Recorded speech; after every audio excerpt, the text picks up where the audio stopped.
Hi guys.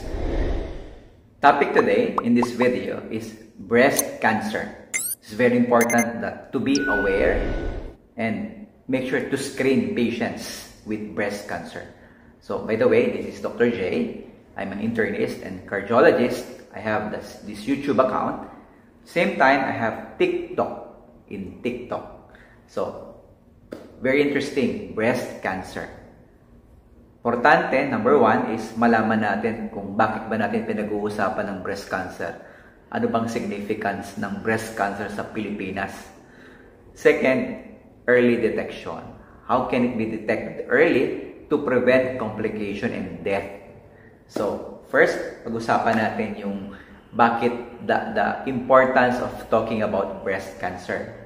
Number one, ang breast cancer is a very common cancer worldwide. In fact, pangalawa ang breast cancer sa lung cancer sa buong mundo. So, ganun po ka-common, ganun kataas ang breast cancer sa buong mundo. In 2022, 2.5 million po ang na-diagnose na may breast cancer and meron pong 650,000 deaths. So, ganun po yung mga numbers niya. Sa Pilipinas, meron pong na-record na 33,000 na breast cancer noong 2022 sa buong Pilipinas. More than 33,000. And marami dyan na didetect siya as early as 40 years old and above. Okay? And syempre, ang risk factors niyan is female at age 40 and above. Meron din namang breast cancer sa lalaki. Pag tinatanong nyo, babae lang ba ang nagkakaroon ng breast cancer?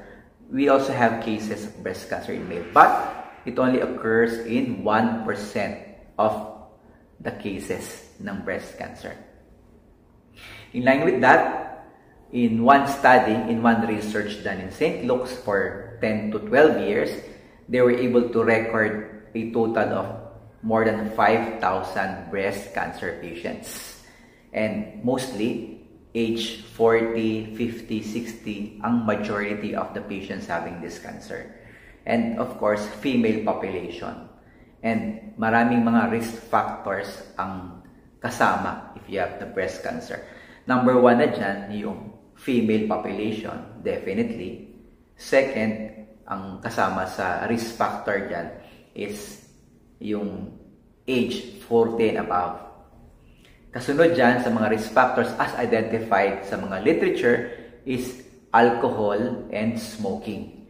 So, too much alcohol, too much smoking are possible risk factors. And yung family history, kung merong first degree relative na nagkaroon ng breast cancer, so mas malaki yung chance. At the same time, kung may history ka dati ng cancer, the chance of having one again, mas tumataas din also yung chance to develop another breast cancer. So, kasama po, ito po yung mga risk factors. And mayroong mga tips naman how to really identify early and to lower the risk. So, identifying the risk, identifying naman paano natin malolower yung risk to develop breast cancer. So, number one sa literature, they say that exercise, having a regular exercise can prevent to develop cancer. Second, prevent obesity. So make sure yung weight ninyo is on the ideal body weight. I-avoid ninyo yung makuha ninyo yung obese. Pag kinuha nyo yung body mass index, dapat we go on training, exercise para bumaba yung ating weight in accordance to our height para naman hindi tayo maging obese because it is also a risk factor. Third, bukod sa exercise, yung prevent my obesity, of course, you avoid too much alcohol and smoking. And then, next naman is screening. Importante po yung screening. And how do you screen? Usually, mas maganda it should be screened by your doctor para malaman kung meron ka bang breast cancer. Pero at home, you can also do your own yung self-breast examination. You should be able to know yung breast examination, monthly it's being done after yung monthly period. So, gagawin po siya. So, monthly, number 1, dapat alam niyo yung anatomy ng breast ninyo. And from there, you can see kung may changes. Okay? So, ang isa sa mga tinitingnan natin dyan is sa breast exam is usually you use yung 3 fingers ninyo. Okay? Yung pads ng 3 fingers. And then, papalpate ninyo outside each area of your breast and then going inside. Okay? And then, kapag may, nasa gitna na, even the nipple, you can squeeze on the nipple kung merong abnormal discharges. And then, you can extend to the other breast naman. No? And then, extend din ninyo yung examination to the axilla. Okay? May mga kulanit po dito. So, make sure na walang bukol up to the axilla area. Okay? So, yun yung mga self-breast examination. No? Ang breast kasi ay may nipple, may areola, and then sa loob niyan, may mga lobules po yan, may mga ducts. And isa sa pinagmumula ng cancer ay yung mga ducts diyan, yung mga pwedeng daanan, no? Yung mga ducts. And usually, pinipress po yan and you look for kung may bukol ba siya, o may matigas, may lump. So, yun po yun. So, you should compare also yung left and right breast ninyo for any changes. Okay? And kung may sugat na hindi gumagaling at lumalaki siya, usually kasi ang pag-cancer, hindi yan painful.